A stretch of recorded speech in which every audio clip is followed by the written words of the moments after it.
The summer that I thought I was going to get ahead of the weather, I'm getting burnt with a late frost. Come here, it's okay. We'll cover them up. I'm Scott McGillivray, and I've been gardening my whole life. Then I met Sabrina and we started gardening together.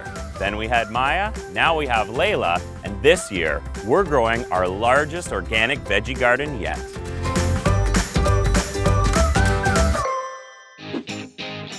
One of the hardest things about growing an organic garden is the bugs and the animals. You can't use any pesticides and we don't use any fertilizers. So here's what we have to do, Maya.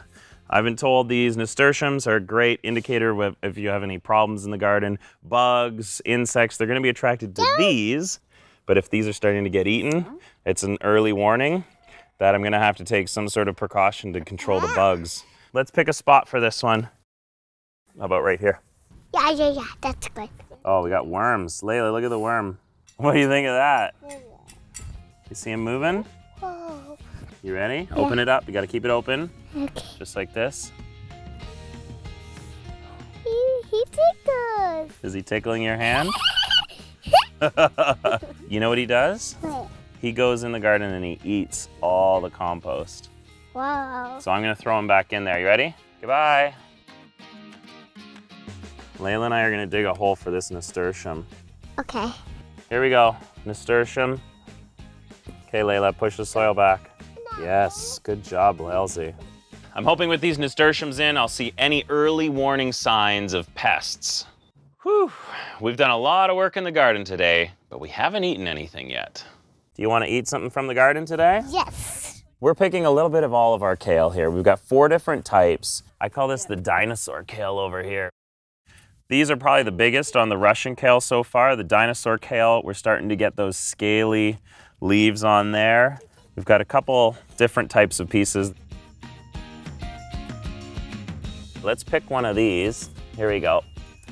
Oh, look at the size of that one. You wanna do that one? Oh, good job. This year we really wanna try some kale chips. That's part of the agenda. So today we're gonna try a couple different recipes with the small amount that we have. And see how good they are.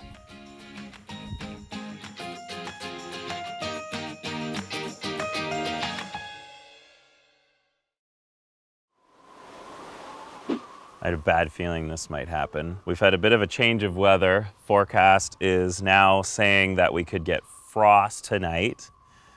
We could also get frost 2 nights from now, which means we will lose everything if we get frost. Come here, it's okay. We'll cover them up. We'll cover them up, and maybe it won't get too cold. I'm gonna go back on my plans. I'm not gonna plant any of this stuff. I'm gonna bring it in for the next few nights.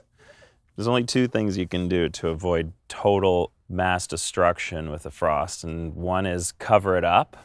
But that's only good to stop a frost. If it actually goes below freezing, covering it up is not gonna help because everything will freeze. And the only other thing to do is to come out and spray it with water or run the sprinkler. The most critical time will be right before sunrise. Come on underneath. It's very blue. The good news is it is hot and humid underneath here, but I am basically just getting one more soak down on the garden. I just got all kinds of things to prop up the tarp because I don't want it to touch, especially the baby carrots back here. They're very small still. Now I just have to wait and see what happens. Next time on Good to Grow. Excuse me, Bunny Rabbit, but you cannot eat my tomatoes. I am so upset right now. Carnage, carnage.